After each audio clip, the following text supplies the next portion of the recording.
In this video, I'm going to talk about another fundamental idea of CTW, which is playing neutral, playing disadvantage, and playing advantage states in a match. Okay, and specifically, I'm going to focus on the transition between these states because I think that's where most teams struggle. So let me just define what they are. When you are in a state of neutral, oh my god, that was embarrassing. Wait. When you're in the neutral state of the game, basically no team has control over another. Okay, neither team is in an advantage or disadvantage state, and either team can easily swing the outcome of what happens on the front lines with any sort of team play or individual play. So most of the time, the only neutral state in the game ever in CTW ends up being in the first 5 minutes of the game, which makes a lot of sense, right? Like, if you set up infrastructure to be able to take control of like the left side of goal and drought 3, it's going to be much harder for you to not have control or put players on the left side of goal and drought 3. Whereas at the very beginning of the game, when people are bridging and there's a lot of armorless people bowing, the game is very volatile because if you focus down one person and get 3 shots on them, they're dead. If you focus down one person and shoot them out of the world, then they're on respawn, right? So the neutral game tends to be the most volatile and the most I wouldn't say straightforward to play. I would say, what's the word I'm looking for? Whatever. This neutral game tends to be played not very often, and it's very straightforward. And yeah, it's very straightforward in how you play it, right? Like usually teams just play a neutral game by setting up splits before the match starts and being like, okay, you go left, I'll go right, stuff like that. The advantage game is when you are in a state of control over a part of the map, or mostly when you have game state control, and it's just what you do when you have that control. Okay, so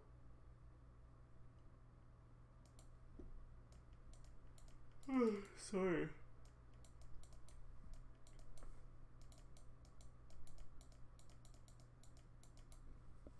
So a good example of something, a basic example of something that happens in the advantage state is teams push. When you know you're up a player, you push. When you know you have a sky bridge over a team's front line and you can get into the wool room, you push, right? These are very straightforward things that dictate how players play or teams play the advantage game. And again, I think playing advantage is quite straightforward, right? Like, you know when it's a good time to push and you know when it's not a good time to push. The difference is playing at a pace where you aren't playing so obviously that teams are able to predict when you're going to push and play a different play style to stop it, right? So for example, let's say you're taking a 4v4 and your team manages to kill two of the enemy players by bowing them. Oh my god. Sorry. Okay. It's not like they're not, or one of the enemy players by bowing them. It's not like those 3 people are gonna be like, oh, it's time to fight, right? Like, no, they're in a disadvantaged position. They're just gonna start kiting and bowing you and making sure to stall you out as long as you can, focusing down the weak players, and they're going to try to even out that disadvantage or at least stall you long enough that their player comes back, right? The question is then, how can you play at a pace where you can punish them for making a mistake right off the bat, right? And the answer is, you can't always punish a team for making a mistake like that. For example, let's just open up GD3. Okay, like let's say you have 4 players here, and the enemy team has 4 players here, right? And you kill one of them. Okay, and now you're gonna push with these 3 people.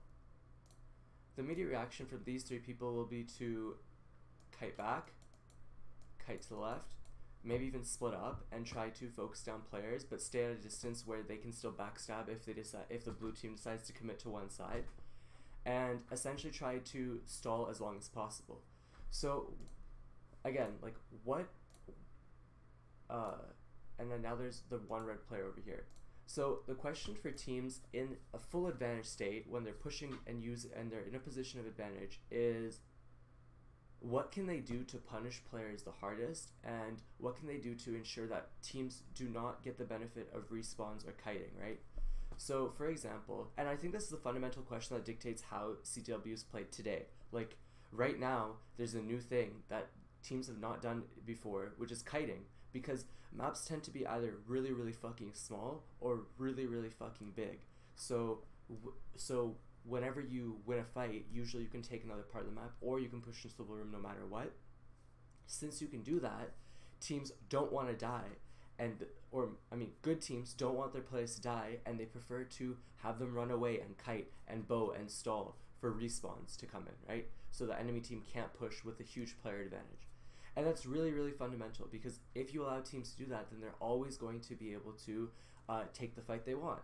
So again, this is like the 5th time saying it, I should probably answer the question. Like, how do you make sure a fight that goes on prolonged does not end up turning into an unfavorable situation for you, okay? And I'm going to talk about this from the position of the disadvantaged state later, but right now I'm just talking about full advantage state right now. So, okay, wait, before I get onto that. So right now, again, like if this is a graph of advantage, neutral, and disadvantage, right now I've talked about this point specifically, okay? The exact neutral phase, and now I'm talking exactly this phase, okay? When you know you have an advantage and you need to use it to the fullest potential possible, right? The most important part of the game tend to be how you make do with the position where you may have an advantage, or you're transitioning to a position where you have advantage, or this part right here. So I'm going to talk about this, and then I'm going to talk about this, and then I'm going to talk about the in-betweens, okay? Or maybe I'll talk about this, and then I'll talk about the in-between, then I'll talk about this and the in-between, whatever I'll think of it as it goes. So right now we're just at advantage, okay? I am struggling as a team leader, as someone who strats for my team, and as a player obviously, I struggle to think of ways to punish teams that end up kiting, right? Because what we figured out is kiting is really fucking good. So, because when you're in a disadvantaged position, if you just keep running and you make sure you don't die, then the enemy team always recognizes that you're there, you might be low, but at least you can bow them and make them low before they reach you, and take at least a sort of even fight. Or you can shoot people off bridges, or stall them long enough for respawns to come in. So what do you do? And answer 1 is, when you're in an advantage state, so now we're talking about this, okay, orange. Okay, when you're in an advantage state, 1, play close. Okay? If you know you're going to be up because one of the red team's players are low because you focus them down a lot, your team, let's say there's a bridge here, okay? So let's say there is a bridge here. It's a pretty thick bridge. You can't get shot off of it easily. And there's a small bridge here, and there's the small bridge here, obviously, okay? And your team is sitting 1, 2, 3, 4, like all across this island, basically like shooting here, shooting across, shooting forward, okay? And you guys recognize that this player right here, red player, is low. And let's say there's 4 players right now, okay? Make sure your teammates know that so they can start moving up and pressuring them, okay? Because if your blue players end up being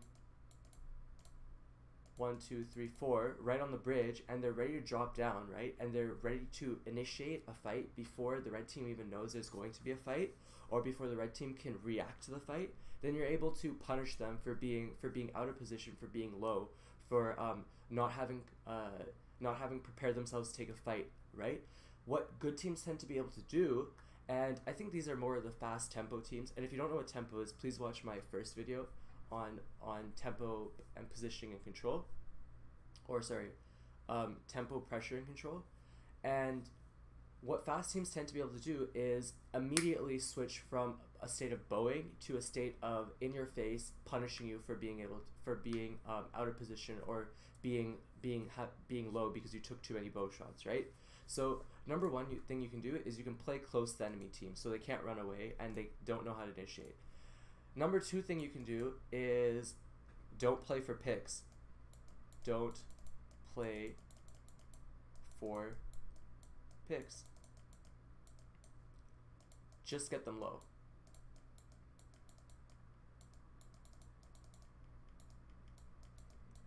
So, the way that, so when you shoot people and they end up going down to 4 hearts, 5 hearts, in their head and in your head, let's say when you're low, you know that you should not be pushing because you're probably gonna die because you're at a huge health disadvantage to the players that you're fighting against, right? That's why when you're low, you tend to hide, you tend to not take as many shots, you tend to obviously gap, right? And you tend to wait until you've healed enough to be able to start pressuring again, okay?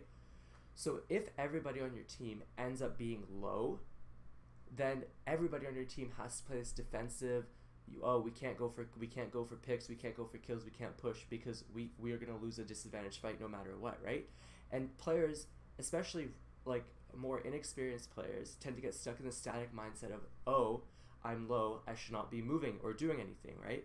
And good teams, again, can take advantage of this situation really easily. If we end up getting all of your players low rather than killing half of you or killing one of you, then your team has no reason to play for respawns because you're all going to fucking die within 2-3 hits, right? And there's nothing you can do to be able to kite. So if you get players low before you push, this is really fundamental, this is really simple and everyone knows this. If you get players low before you push, you have an advantage. But if you get all the players low rather than focusing one player down and killing them, then you're fundamentally, in an even fight, you're going to have a better chance, right? If from a distance, okay? I'm not saying, I'm sorry, oops, my desk, okay. I'm not saying like, what am I looking at? If you're all about to take a 4v4 and you're literally about to jump on them, I'm not saying don't focus one person down, right? In team fights, you focus people down. But in bow fights, you don't have to focus people down because if they're low, they're not going to do anything anyways. That's really fundamental, okay? And since they're low, like they only have really one option. They have to sit there and heal, and they have to wait, okay? Because if they die, then that sucks, and they go to respawn. But it's probably better for them to respawn anyways, because then they can come back with like more blocks, more gaps, more armor, like whatever, right? They can reset the state of the game much faster than they would if they were just sitting there low, at least for a very short amount of time, right? Obviously, when you have like 4 full golds versus 4 full golds, you don't want to take a even melee fight because you could lose that. But okay, I'm just going around in circles. I'm just being stupid now. Okay, easy idea. If you shoot people, they can't rotate because they're scared of getting shot and they are scared of mispositioning themselves in a way that they're going to die. It's more of an error that players make that you can capitalize on rather than something that is easy to do without anybody making a mistake on. Because a really easy counter to that is just like run at you and knock one of you out of the world and try to trade for kills, but that's not a guarantee, right? Okay, that was a minute of me just ranting. That was stupid. Maybe I'll cut that out. Okay. Okay. One last thing about don't playing for picks getting them low. On the map Playground, which is a very well-known map that's played in 5v5 pugs, a strategy that my team at the time for 5v5 it's not TDM. What is it called? Cost CP domination. That's what it's called. That we did is instead of killing people on roundabout and castle, we would just focus them down enough to get them low so they couldn't jump off and rotate. That way, if a player wanted to rotate off, they would probably have to kill themselves or jump down when they were really low, and they would be a free gap. But if they didn't jump down, and while they were low, then they would eventually run out of arrows and they'd be completely useless, okay? So there would be a player that would sit there with no arrows and no gap and not be able to get any points for their team. Because if you remember, domination, you just had to get 2 points to get a cap or to be able to win the fight. Or no, to get points. And the 1 point that you didn't cap, the 1 point that the enemy team capped, if you had 2, did not matter and did not get you any points. So you were always going to be way ahead instead of only a little bit ahead if you captured the other 2 points, an isolated roundabout away from teams. Now in domination or dominations 3 CP or Koth or whatever, it's not as easy to do that, and I think the kill reward is a little bit higher and the armor is a little bit higher, so it's harder to focus people down and do that, but you still can. So that's just another application of what I talked about here. Okay. Now, there's a third thing that I think I might cover in another video. It's a lot more advanced. So let's just ignore that. Okay, let's talk about disadvantage now. So, okay, disadvantage.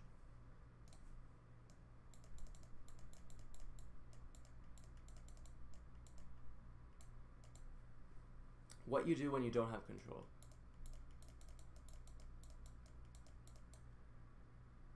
What am I doing? Okay. So an example of playing at disadvantage is if you're the red team here, okay? The blue team has control, has positional control of an island, and you have a positional disadvantage on top of that. On top of them having positional control, you're underneath them, which means they can shoot you easier, and they probably have a sky bridge, which means they can get multiple angles on you and jump at you from above. So you're at a really big disadvantage, and your player in this case is dead or low, whatever, and you are at a player disadvantage or a health disadvantage or a team fight disadvantage, right? So you have a lot of disadvantages. The disadvantaged state is what you do when you are in this position, okay? And a lot of players default to playing this stupid, shitty defensive thing where they just run away and make sure they don't die. Sometimes that's not the answer, okay? And again, I'm gonna make a complete video on how to play for respawns, and a little bit of that will come out in this video. But okay, just listen, whatever. So, what should you do when you're in a state of disadvantage? First of all, how do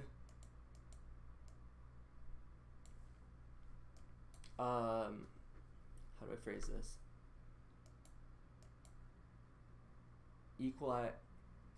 Okay, so I'm going to talk about in theory what you should try to do, and I'm going to try to talk about practical things you can do. And honestly, again, this is something I'm not 100% sure on. Like, I'm not the fucking guru or expert of like everything CTW.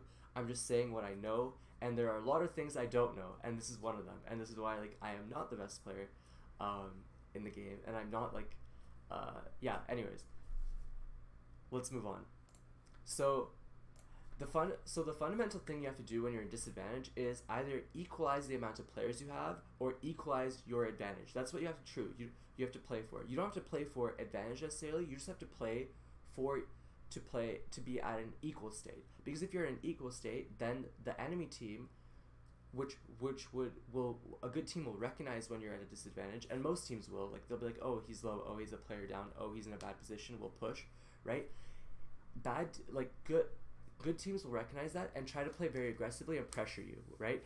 If they play very aggressively and pressure you, then you have a problem, because now they have a lot more game state control, because if they continue to make the decision they're making by pressuring you a lot, you're going to die a lot faster, and they're going to be able to push your wool a lot faster, right? So you want to stop that. And the easiest way for you to stop that is to make them think that they can't win the fight that they think they're going to be able to win, right? And the easiest way for you to do that is kill a player, obviously. Another way for you to do that is create a lot of space between you so you can get a lot of bow shots. And the last way for you to do that, oh wait, now I'm just talking about, okay, so you want to make them think, okay, sorry, make them think they can't push, okay? Fuck my writing, whatever, okay? How do you do that? This is A. 1, lots of space between you. 2, bow. 2, kill them. Okay? 3 might be have a way to get around them if they do commit to a push, so they're scared of committing. Have alternative plan to offend. Okay, so this is just like very specific things, and these aren't the only ways to do it, but these are the ways I would think of doing it and do it myself. So like if I have 3 players here and no, I have 4 players here and one of them is low and they know that player is low, my initial thought is, okay, if they're playing very aggressively, so they know one of our players is low. Who is it that is low? Okay, and that player will not be the one who tunnels and runs past them, because they know that player and they know they got that player in their head. They're like, oh, Matt is like, we're playing against a team and they're like, Matt is low, we have to focus him down, right? That I can't hide anymore, because even if I do hide, they will know that I'm not dead. So I would rather have another player that at least has a slightly better opportunity to like tunnel past them or backstab them. Okay, so like I'll be like, Adam, go underneath them. Okay, so now we'll have 3 players and we'll have 1 player underneath the bridge or something, or we'll have 1 player that runs past them and just tries to offend. And that way, at least even if like, this is in this case that we know we're going to lose a disadvantage fight, or we know we're going to play defensively and we don't need that player to sit there. Okay, because to be honest, if you're playing, so here's another idea that's not really underneath what I'm talking about. A 3v4 is a completely fine case for the people that are 3, because you're only losing, they're only 33% more of your power, like your team fighting ability, right? They have 1 extra player, but there's 3 of you, which means you can easily focus down or pin 1 player down in a way that wait, what the fuck am I saying? What I'm trying to say is 3v4s are not very hard to win.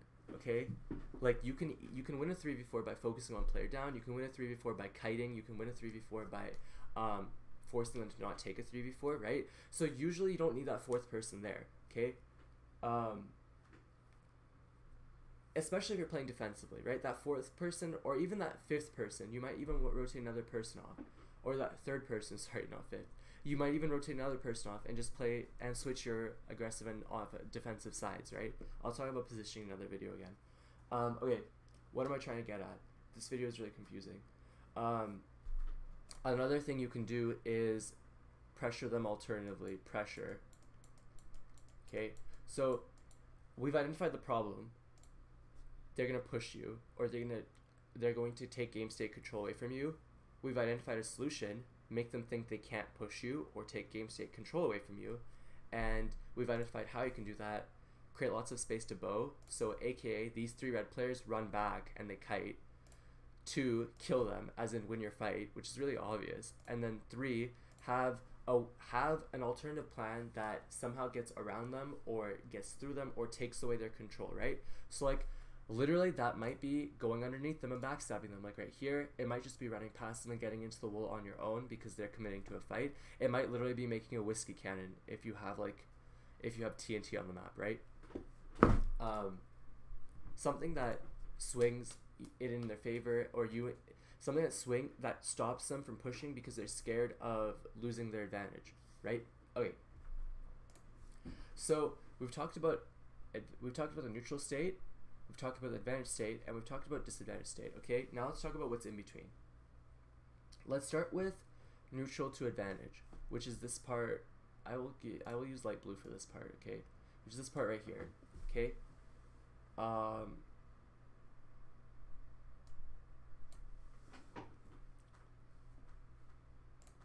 when you're neutral and you win your fight on the front line. So let's say, okay, let's delete all of this. Okay, let's say you have 1, 2, 3, 4, 1, 2, and this team has 1, 2, 3, 4, 1, 2. Okay, and you know this, or maybe the splits will probably be even. Okay, but let's say they're not even because you're scared of losing a side.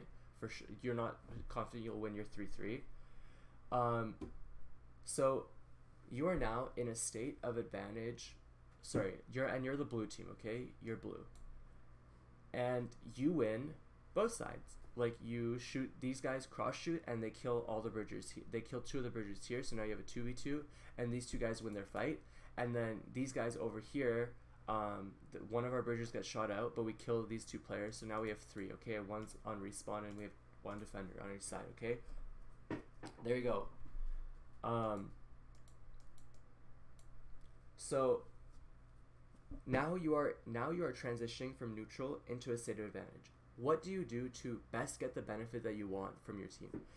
In my last video, I talked about different teams' play styles and how they will essentially approach advantage situations and disadvantage situations, right? Control teams will approach advantage situations by playing very slowly, and they'll make a lot of infrastructure, and they'll make sure they're grouped up and have a lot of gaps and are able to take team fights, right? So, whereas aggro team will probably snowball off of this, right? Or whereas a tempo team will maybe not snowball off of this, but look for another opening when they know they're going to be able to get another better time, right? Or not tempo team, what is it called? A rush team. So there are a lot of different ways to approach the transition from neutral to advantage. How do you...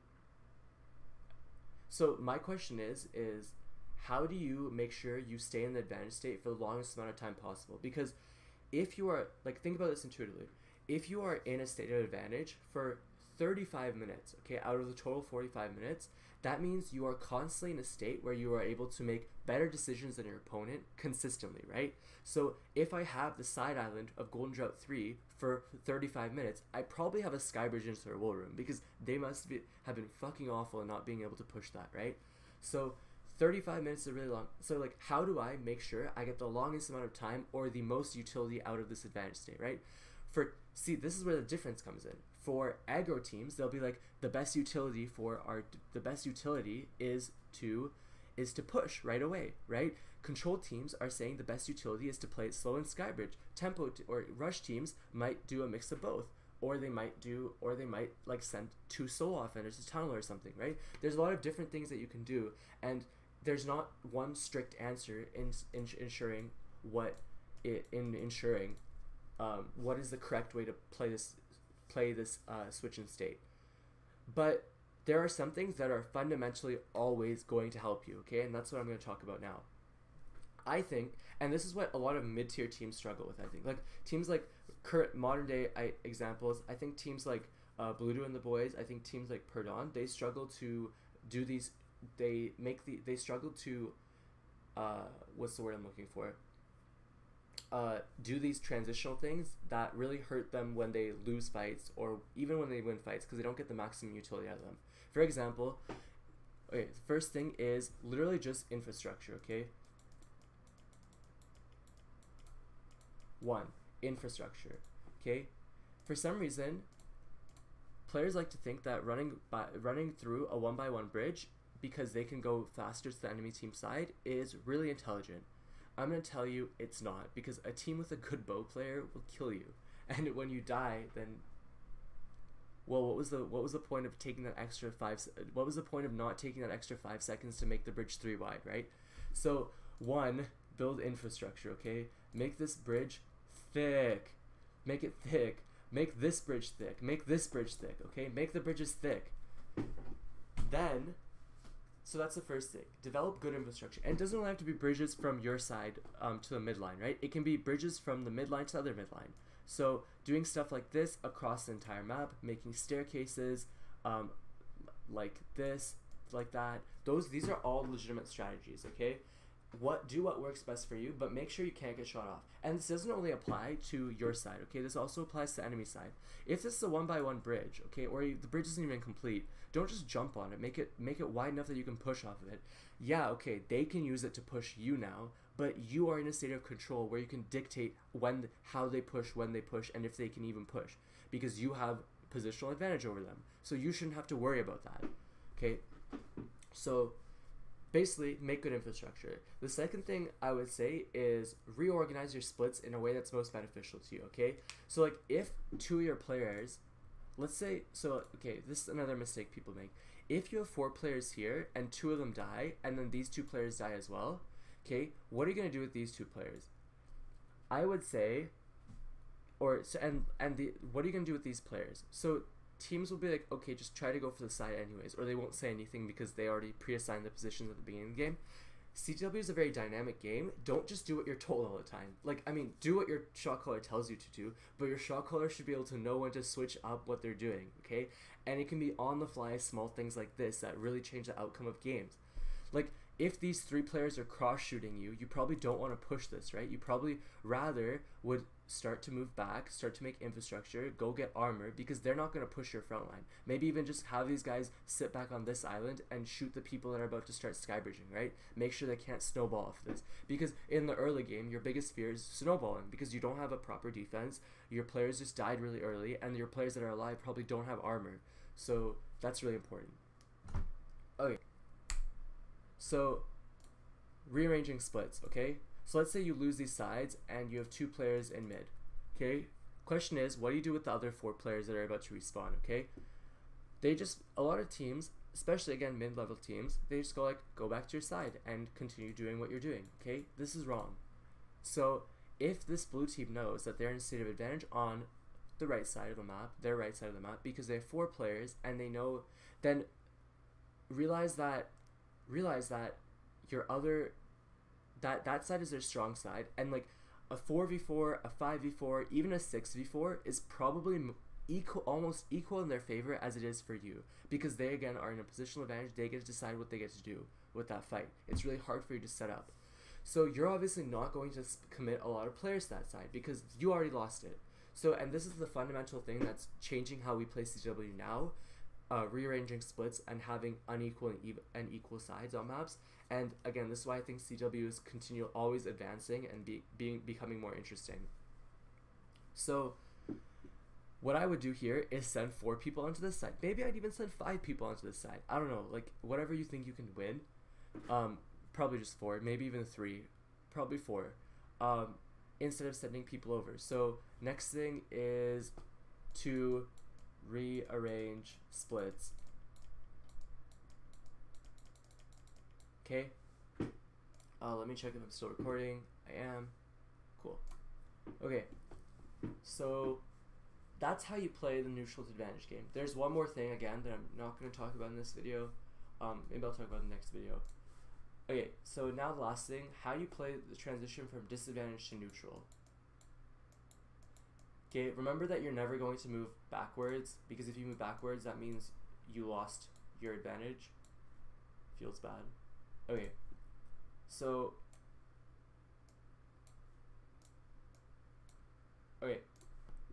how do you play this? So the way you play this is,